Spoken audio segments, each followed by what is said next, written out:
रेणुका को भी बड़ा झटका लगा। जी हाँ दोस्तों, सीरियल उड़ने की आशा में एक नया और जबरदस्त ट्रैक शुरू हो चुका है। यहाँ रोशनी अपने आप को बचाने के लिए एक और नया झूठ बोल देती है।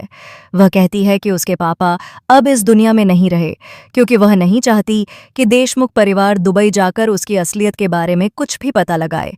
इसी डर से रोशनी ने एक और झूठ बोला, जो अब उसकी जिंदगी का सबसे बड़ा तूफान बनने वाला है। आने वाले एपिसोड में आप देखेंगे कि देशमुख हाउस में सब कुछ शांत दिखाई देगा। सायली रसोई में काम कर रही होगी, रेणुका पूजा की तैयारी में व्यस्त होगी और रोशनी हमेशा की तरह अपने चेहरे पर मुस्कान लिए सबके बीच मौजूद होगी। लेकिन उस मुस्कान के पीछे छिपा है एक ऐसा सच जो पूरे परिवार की जिंदगी को हिला देगा। कुछ समय पहले रोशनी ने सबको बताया था कि उसके पिता अब इस दुनिया में नहीं हैं। सबने उसके झूठे दुख में उसका साथ दिया, उसे गले लगाया और उसके दर्द को बांटा।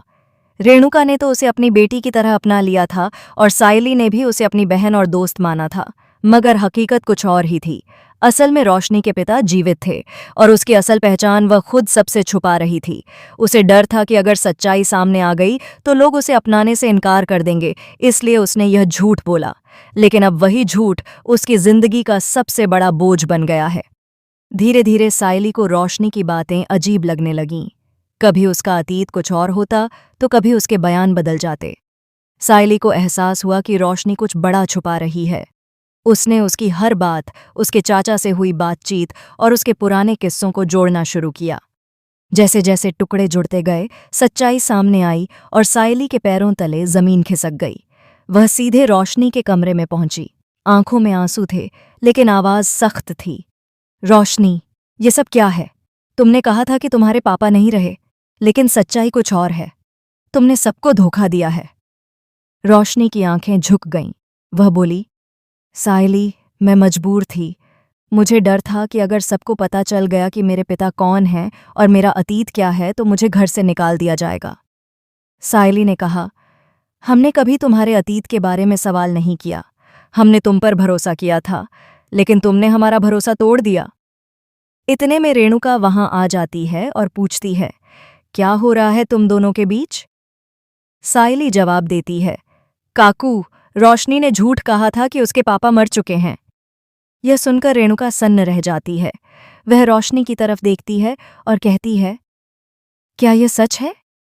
रोशनी कांपती हुई कहती है, हाँ, यह सच है। मैंने झूठ कहा था। मेरा इरादा किसी को दुख देने का नहीं था, बस मैं चाहती थी कि मुझे इस घर में रहने दिया जाए। रेणुका की आंखों में आंसू आ जाते हैं। वह कहती है, हमने तुझे बेटी समझा और तूने झूठ बोला। अगर तू शुरू से सच बोलती तो आज यह सब नहीं होता। रोशनी हाथ जोड़कर माफी मांगती है, लेकिन रेणुका की आवाज अब शांत होकर भी कठोर है। इस घर की नींव भरोसे पर टिकी है और तूने वह नींव हिला दी है। अब इस घर में तेरी कोई जगह नहीं है। रोशनी गिड़गिड़ाती है, कृपया मुझे एक मौका दीजिए, मैं सच में बदल जाऊंगी। रेणुका दृढ़ता से कहती है, अब बहुत देर हो चुकी है। सच्चाई देर से ही सही, लेकिन सामने आ ही जाती है।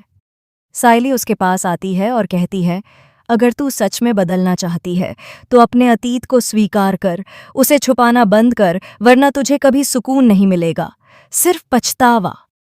रोशनी सिर झुका लेती है, यह समझते हुए कि उसने सब कुछ खो दिया है। रेणुका गुस्से में उसे घर से निकाल देती है। रोशनी धीरे धीरे बाहर निकलती है और पीछे मुड़कर सायली की आंखों में आंसू देखती है। दोस्तों, आगे की कहानी अब और भी दिलचस्प होने वाली है। क्या रोशनी सच में देशमुख हाउस को हमेशा के लिए छोड़ देगी या फिर कोई नई चाल चलेगी? क्योंकि रोशनी इतनी आसानी से हार मानने वाली नहीं है। शायद उसके पास अब भी एक ऐसा दांव है जो पूरे देशमुख परिवार की शांति को फिर से हिला सकता है। अब देखना ये होगा कि सायली और रेणुका उस आने वाले तूफान का सामना कैसे करेंगी, क्योंकि यह कहानी अब एक नए मोड़ पर पहुंच चुकी है।